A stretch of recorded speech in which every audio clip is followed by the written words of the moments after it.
Hello, hello, hello. Hello, good morning. Happy Friday for some of us.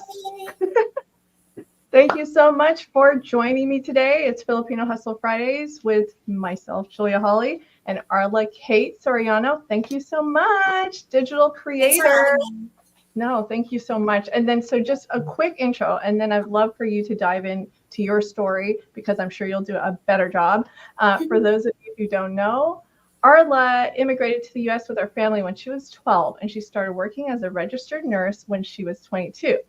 Used to have film cameras where she had, she'd have to wait for the pictures to get printed to see if they were nice or not. And now she's like doing this digitally on Instagram and YouTube, and she's figured out a way to make a business out of it. So, Arlah, thank you so much for joining me today.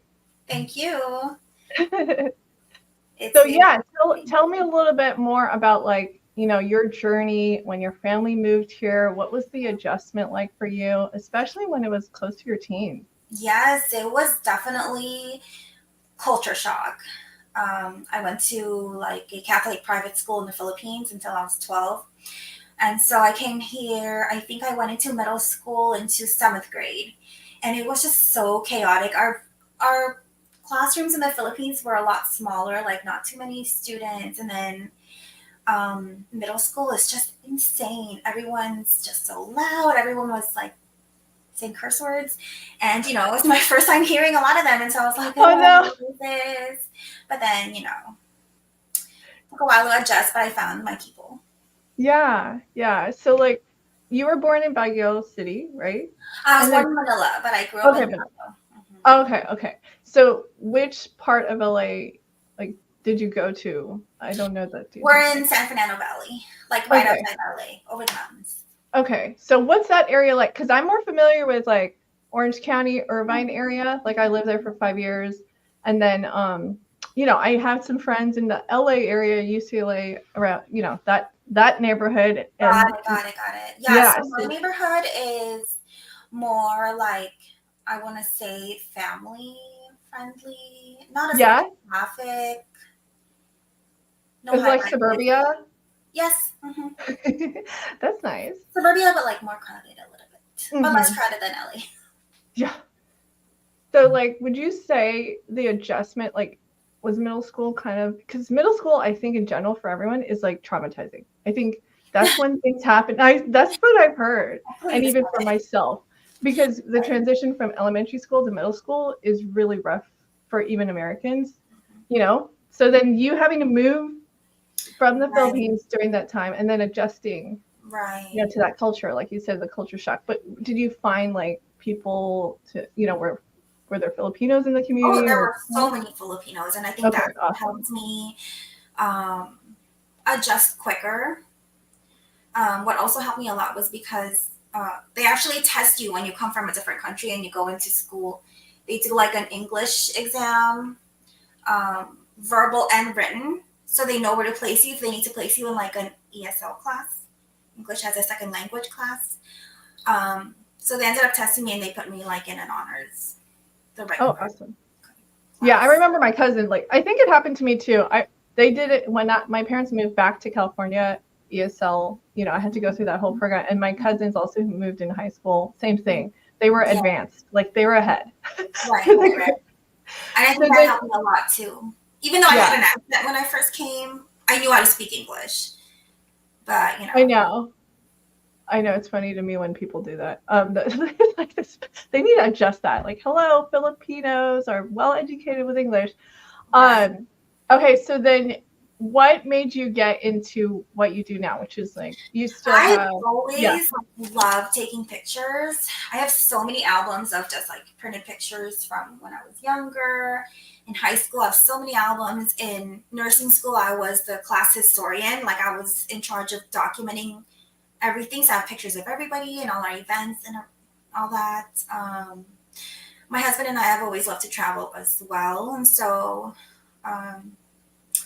when I noticed that bigger pages were reposting photos that other people took, I was like, hey, I can take a better picture. And so I opened my Instagram page, and my husband is actually the one who encouraged me. He's like, "Oh, just open a public one." So I opened a public one, not knowing that you can actually earn money from Instagram or like, from doing social media. My Right. goal in the beginning was just to post nice pictures and have them repost it, which is technically not really that good because technically they're taking your work. But at the time I was like, oh, this is so cool. They reposted my picture. Like, but now it's a totally different. It shifted. Now it's more like, okay, how can I earn money Yeah. while traveling anyway? Doing what. Right. There's so many content creators out there. I think you really started at a good time. So do you remember when it kind of started for you? Um, making money. Yeah, or just like, okay, for fun, because you had your day job and then there's Right. that. Right. So when did you start noticing that people were actually willing to pay and then the platforms were also helping you? I think 3 months into it, I Hmm. had about like 1,000 followers, and then I started seeing more pages like, oh, I made so and so dollars. I got to travel for free, this and that, and I'm like, wait, I can do this. And so I started looking into lessons, like mentors on Instagram. So that's how I was able to secure like some partnerships with hotels and brands and all that. But some people, most of my partnerships actually, I'm sorry, are brands like reaching out to me via email. I have yet Oh, to actively pitch brands, um, which I that's good. will be doing this year. That is one of my New Year's resolutions. Yes. Yes. And this is really cool. So, I mean, there's a whole creator economy. And to manage all of that, is this something that is pretty much full time now for you? No, I still work as a nurse full time. I mean, Instagram is a lot. Like, it takes up a lot of hours between like editing, posting, replying to comments, commenting on other people's content. It's a lot of time, but I love it. I mean, it's beautiful work. Thank you. And I really like how you focus, and it says here luxury travel Mhm. and premium flights. Like it's really you give good advice, it looks like too. Thank you. And that's where you can get a lot of value, I think, with your posts and then, brands reaching out to you and working with you. Mhm. So you said you follow some other influencers. Do you have any Yes. favorites? Um, my idols, my my Instagram idols, is she's also Filipino. Her name is Sherry Lynn. She's San Francisco based. I love her Oh, page. I love her page. She was one of my biggest inspirations when I first started. Through the Lens, her name is Chaz. She has like really affordable lessons. I feel like I got a lot of um, my like pitches from her and how to negotiate and all that. cool. Yeah, I have a lot. Oh yeah, I love. That one. And then also, like, I think I have it. Yeah, wait. No, here it is. Um, I want to, like that's quite a few already. That's a lot of partnerships, brands that you've worked with, and everything. So, do you have like, you know, repeat customers? What's the process been like? So they just reach out to you like, hey, can we work with you? And then do you have Yes, something systematized? yes. So with Mono's Travel Luggage, I worked with them twice already. Nomadic, I worked with them I think 3 times. Um, there's something else I forget which one, but yes, Here, mostly just once for the most part. But there are a few that I worked with a few times already. that's awesome. And you guys must be having a lot of fun because you get to travel. Yes, I mean we were like we don't travel because of Instagram. Like travel was already something that we did as a self care hobby, what have Oh you. yeah. And so might as well just post it on Instagram since we're doing it anyway. Right. There's a whole generation of traveler influencers. Have you met other travelers? Like, Yes. So when I went to Paris, I met one of my Instagram friends there. Excuse me. And a bunch of us around cool. LA met, like there were 6 of us that met sometime last year, and it was really cool to meet them in person. Oh, that's so cool. Do you guys do like, I guess, what do they say? Like, it's almost like collabs. Do you do collabs? I have yet to with fellow influencers. We were invited when we went to Palm Springs last year with, I think there were 6 of us. That was my Mhm. first group like press trip, which was nice because I got to talk with them, see what their processes are, find out what their journey was. Because everyone, when I went, I had the least followers at the time. So I was like, hell, teach me your ways. But they were I mean, really you cool. grew it now. It's like over to 20,000. Yeah, 20,000 on Instagram. And you're like, obviously, the early stages of YouTube is also hard, but you're already over 700, and that's really good. I'm excited. I want to Yeah. definitely delve into more of the YouTube. Are you doing more of YouTube shorts? Yes, because I'm just cross posting what I Yeah. usually do from Instagram because that's what's easy right now. I definitely need to put more time into it if I want to do more of the long form videos. I could see that like YouTube is favoring more short form Mm. than long form. I've been doing long form posts on YouTube forever, and I'm only like 50 something. So and then because you grew already to 700, my team is starting to focus on YouTube shorts. Shorts. Hmm. Yeah. And I think, so like I you think said, because of the whole attention span thing, unless exactly. unless it's somebody who really wants to sit and watch and play the entire like 15-20 minute video, it's hard. Like they're probably multitasking. They're either like learning, how to cook something, learning Right. about, business to business type of tips. So for you, are you thinking like it's going to be more, it's almost a tutorial besides just your recap of trips and things? What are you thinking to do with For that kind of content? YouTube, Yeah. I think I want to do like from morning to evening of what to do. Like day one, like let's say we're going to Spain next week, so I want to say like day one in Seville, like more of like mm, more of me in it, not just the background of what we're actually doing. Yeah. Maybe people can relate more to it. You're also probably really good at like, do you find really good deals? My husband does with flights. So That's he good. books the flights and he says, okay, I found flights to here, let's go in it. And then I go in and do everything else, like the hotels, itinerary, restaurants, and all that. Oh, But cool. flights are usually the most expensive, so he finds those deals.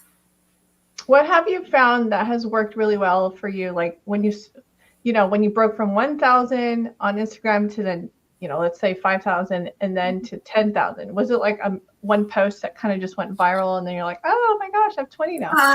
No, I mean going viral is I from my experience, going viral is not always a good thing because you get like random followers who don't really engage with your Mm. content. And so I feel like I actually got more engagement before when I had less followers than I do now. Because I've had Oh. like several viral reels where all of a sudden you'll grow like 4 or 5 thousand at a time. But that doesn't necessarily translate to like higher engagement. Yeah. But usually it's my reels that went viral. I do have some carousel posts that went viral as well. Um, Cool. but recently, I found that I think reels are still the ones that help you grow. Yeah, these platforms have their favorites. Mm-hmm. What It's I follow, changing, I feel like. yeah, seriously. And it's one of those things like, because I've also learned online, taking courses or, especially some social media gurus, there's always change. And then if we view them as like a tech product and they have a new feature, they want to put juice towards that new feature. And so Mm-hmm. Instagram is liking Reels, obviously. Right, Um, right. it's a lot of fun to make too. I love it. I mean, I feel like for me, it just in second nature. Like I make them really, really fast. It just really how to make them so that your audience relates to it. Because obviously, Yeah. Instagram wants them to be like shareable, educational, entertaining, what have you. So that's the challenge, really. So how are you balancing it all since you still have, you want to travel, then there's your work schedule and all of it. Like, how are you managing it? I usually create content like late at night. I work the night shift. So So my schedule is 7 p.m. to 7 a.m. And so I sleep during the day, work at nighttime. But on my days off, obviously it's hard for me to sleep like a normal hour. Oh So I'm my usually God. up like 11 p.m., 1 a.m., 2 a.m. sometimes. And for me, when it's quiet at nighttime, that's when my brain works the best. And so that's when I'm like, okay, I'm going to make this real. And post it at like 8 in the morning. So I go to bed at 2 and I wake up at 8 to post it so that I could engage with the post. Oh, It's crazy. It's so it crazy. is. It's a lot of work, like you said. So are you finding a lot of growth in TikTok too? No, Oh, I don't know. TikTok, I I haven't don't figured even out want to touch TikTok. it. I've been stuck at like 1600 for like 2 years. I don't know. Oh no. I It's don't know. okay. I know I'm okay. I'm hearing things from different people. Like some have decided they were moving from Instagram and focusing on YouTube. Like this one girl had a ton of followers on Instagram and she realized, oh, for business to business, I'm going to focus on YouTube. And then, with TikTok, it depends on who your audience is and who, you want Right. to Yeah, I cater haven't to. figured out TikTok. I don't know. No, yeah. I mean, I still post the same thing I do on Instagram, but like I don't get the same uh, results, I want to say, on TikTok. I think there's a I lot do of the same teenagers. exact thing. Yeah. It's a lot of teenagers, nothing against Generation Z and all, but Yeah. it's my kids too. My kids are, but You no, have I think teenagers? I, Nuh-uh. yeah, I have You're a 4 kids. teenager. I do act like once in, yeah, I have 4 kids under the age of 16. Oh my gosh! Wow, you look amazing. You look like you're. Oh, thank you. I think the lighting is helping, but Sorry, I interrupted you. Go on. Oh, no, it's fine. No, yeah. So TikTok to me, like, it's like, I don't have time for that. So I don't focus on it. But I think like the photos that you're doing, it's visual heavy on Instagram, keep at it. And then I'd love to see, like, I'll follow you on YouTube. Yeah, I'm already subscribed. Okay. Is there anything that you could say related to practical tips for somebody who's considering or they're already growing their channel as an influencer? What kind of practical tips would you provide for someone starting fresh?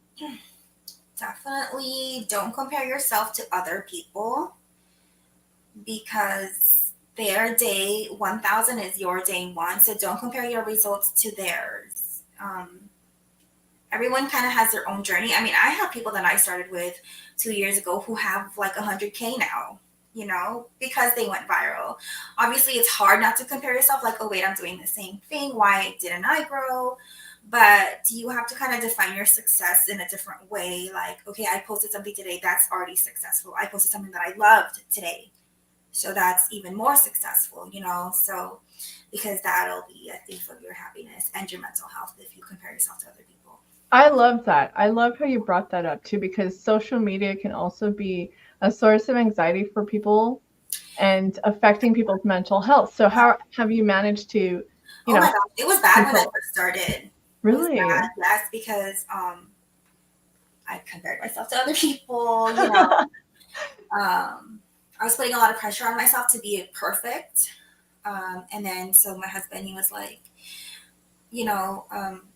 I can see that it's like affecting you in some way. And he's like, you have to know that like you are more than your Instagram. Like you can't just base like your self-worth on your page. And I was like, okay, thanks. I love that. No, it's true. Your value is way more worth than what you're portraying on social media. Right? Exactly. So, those are, very small part of your life. Yeah. I think there's something to it. Like, I think a lot of entrepreneurs, and it's funny when I hear all these successful people say, I know psychologically we have some issues. So when I hear successful say that, people say that, then okay, I was like, yeah, that makes sense. But there's something in us that wants to be, validated for some kind of worth, or, I think it's in everybody, right? And then when it comes to social media, it's almost like, oh, I got this many likes today, and then, so it's kind of a psychological journey for sure. But it takes a while to kind of get out of that. Yeah. Stay true to yourself and not put so much pressure. Yeah, no, absolutely. And so how, like, what, I mean, see, now I'm curious about, your nursing background and everything. So which department are you at? I'm like on a general medical surgical floor, so we get everything like mostly like surgical wise, mostly like orthopedics. Mm-hmm. But we get everyone like asthma, pneumonia, infections, what have you. And then during Oh. the pandemic, we were like the designated COVID unit. So it was, Oh my gosh. How was it like over there? Was it it was hard? scary at first, obviously. Like the first time I took care of like a COVID patient, I cried because I was like, oh, I'm gonna Oh, die. I I'm gonna get know. sick, and No. I'm sick. And then everybody just became like COVID patient. It was insane. It was like the apocalypse. We thought it would never end. We were literally like a lot of patients died, but Oh, it was hard. It yeah. was hard on your mental health, and so. But I'm glad we got out of it. I mean, you're like, I don't know the statistic and I need to look it up, but Filipino nurses make a huge population Mm, in America. And so you're a hero, thank and you. try not to get emotional right now. But yeah, like my aunt was a retired nurse, and Mm, that was one of the first things that I saw when the pandemic hit. I started seeing the posts, like she had a friend who was a nurse who passed away. Like, oh, you started seeing these posts on social yes, media, like, oh my gosh, this person passed away. This is not just like, oh, my friend's dad passed away from it. right. That it was like a couple degree or 1 degree of So, separation, right? And it's yes. not. My sister's a nurse too, and so that kind of helped. She was in the same situation that I was, and so that kind of helped because like we talked to each other, like we kind of supported each other in that way. Even though she works in a different hospital, it's the same thing. Yeah. Hers, their demographics a little worse. They had like more deaths at their hospital, but anyway, so it was Yeah. just great to have her be my support at that time as well. Yeah. So Just it must have been like I can't believe it's been 4 years. I know it's so crazy. And I think now Mhm. like people are still processing and recovering from all of that. I mean, And people so still get COVID now. I mean, we still get COVID patients, but not as not as sick as they were before, obviously, because we already yeah. have like the vaccine and such. So then when you were like after everyone was allowed to travel again. Like cuz you guys were traveling before, right? Before 2020. We weren't traveling as much before, Uh-huh. maybe like once a year or so, and then the pandemic happened, and then after that, we're like, okay, we're going to travel more Yeah. After because lockdown and like being stuck in, you know. not only that, I feel like it's, you have to like do what you love to do. And especially because you saw like how fast things can change. Because I remember like in November, I think 2019, my sister texted me. She's like, hey, did you hear about this new virus like in China?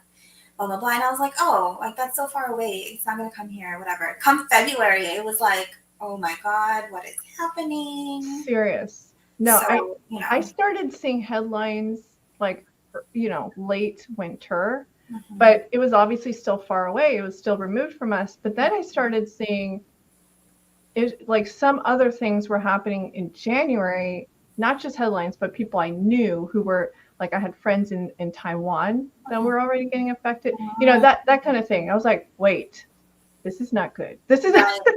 It like escalated so quickly. yeah. Terrifying. Yeah. No, I'm so thankful that things are like, Yes. somewhat normal, but now we're in preparation mode. Hopefully we'll be more prepared later, for anything Sure. that comes up. Sure. Um, but yeah, no, is it okay? Going back to more of the upbeat positive things. Is there, Yes. is there anything coming up like that you would love to share about? Like, are you going to travel? Do you have some trips that you have lined Yes, up? we're actually doing our birthday trip next week. Yeah, my husband and I are both March celebrants, so yay March! We're Yay! leaving for Spain on. Spain? Mhm. Oh my gosh, I can live vicariously through you because I don't travel as much. We love You know what I Spain. We mean? were there. We were in Barcelona and Madrid like 6 years ago, and we love the food. We love the people. We love the sights. So we're excited to go back. Different area, but Yeah, in general, we love it. that's so cool. Okay, among all the trips that you've taken, what has been your favorite? It's so crazy when we get this question because my husband and I always kind of talk like, okay, what is our absolute favorite? And I think they're tied between Bora Bora, where we had our honeymoon. That place is just insane, beautiful, and Greece. We love Greece. Oh For our yeah. anniversary. So I think I shared some pictures that you shared. I think this is it. Oh yeah, I did. loved it. So if a business wanted to work with you, they just need to email you? If a what? I'm sorry? If a business wanted to work with you, like, sponsor a post or whatnot, here's your trip to Yes. Greece. Yes, usually via email, or sometimes they send me a message on Instagram, Mm-hmm. but I respond better via email. Yes, and I noticed that people respond better on email too. Mm-hmm. I'll check my messages, but sometimes it Right. gets lost, right? Right. I mean, some of them will send both, like um, Instagram message and then an email as well. But I feel like it's because I get automatic notifications with my email, so I respond faster that way. Very cool. So for people who want to follow you, we've been sharing your handles. And, there you go. See, you still have a lot of likes on TikTok. I know, but why don't you follow me if you like my stuff? Help me understand. Oh, and then you know what? I didn't even ask you about it. Amazon. So like you have an Amazon page. Mm-hmm. Like how does that work? You just anything you link to it, and then Yeah, so I get commission on everything that someone buys if they click on my link. I need to work on that too because I feel like I need to show people more of what's on my page that they can benefit from, especially like the travel accessories that we bring with us all the time. I actually need to film some of that this weekend. Yeah. So that I can make money. Otherwise, it's just sitting there and people don't really know like what it is. You know what I mean? Like I need to be proactive and letting them know, hey, this is here. Like you'll love it. You know what I mean? Yeah. Like having posts tied to your trip and be like, okay, this is what I'm packing, and it's all on my Amazon listing. Right. Check Exactly. Yeah, I love the dresses you wear too. So people probably ask you like, where'd you get that? Right? Yeah, there's another thing called like to know it. Yes. Yeah. I have that too, but I have like 2 posts on there. I don't use it. Oh, I feel like it's okay. I've heard mixed reviews about it. Money that I could be making, I feel like.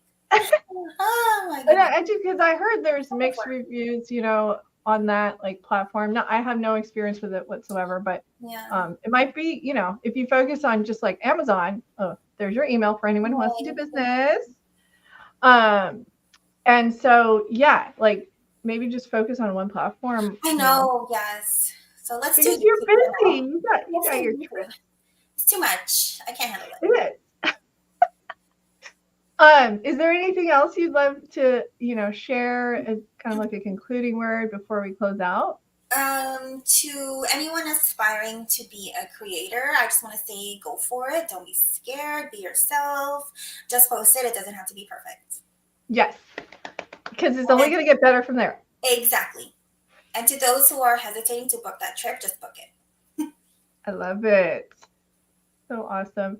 Well, thank you so much. Thank you so much, Julia. It was so nice to meet you. This was awesome. Yeah, this was such a pleasure. And I really want to do some type of event where I really connect all my guests because you guys are all amazing. And so thank you for taking the time. And for all of you, just here's her contact info. Do business with Arlah. She's so friendly, easy to work with. And I'm going to go ahead and see you on the other side.